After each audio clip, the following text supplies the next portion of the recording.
Sa ilalim ng programang NARS o Nurses Assigned in Rural Service, 10,000 nurse ang itatalaga sa 1,000 pinakamahirap na bayan sa bansa. Makatatanggap sila ng stipend na 8,000 piso. Nagsimula na mag-duty ang unang 5,000 nurse noong Abril at susundan ng 5,000 pa sa Oktubre. Bukod sa palilig at tabako, paraan din daw ito para makapagkalat ng dekalidad na gamot sa mga probinsya. Balikan po natin ang balita pag may sa hearing ng Senado sa ethics complaint laban kay Senator Manny Villar. May ulat on ng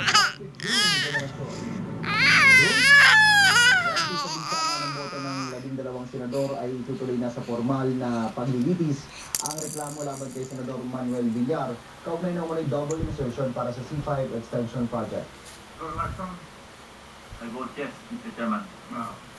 Senator Madrigal.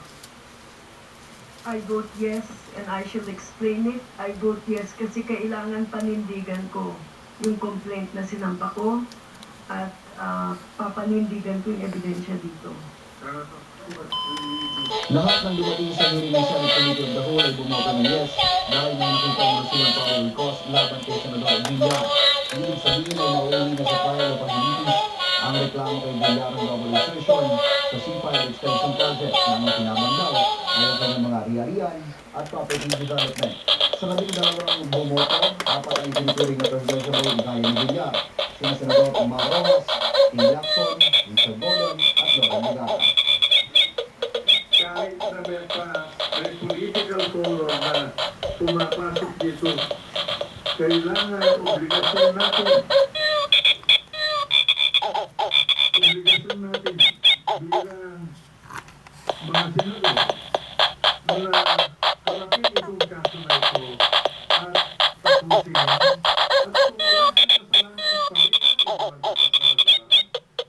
magkasala siya, sabihin natin na nagkasala siya. Hindi na naman sa report si Villar sa matahang ngayong araw sa media at ang bayan lang siya kaharap. Boycott din ang kanyang makasamahan sa minority block ng Senado. Sabi ng mga dumalo, sana raw ay magpakita ng si Villar sa formal na paglilitis ng kanyang kaso. Kung ina-expect po natin, asahan natin ang paggalang ng taong bayan sa Senado at nakita ng taong bayan na isang miyembro natin ay hindi gumagalang sa Senado, paano pa natin maasahan nagagalang tayo ng taong bayan? No one is above the law. Samantala sa magkakaunang preliminary conference ng Senate Committee of the Whole, di na pag-uusapan din kung kailan masisimulan ang paglilitis pa sa Senador Manuel Villar. Maraming salamat din, Generasyon.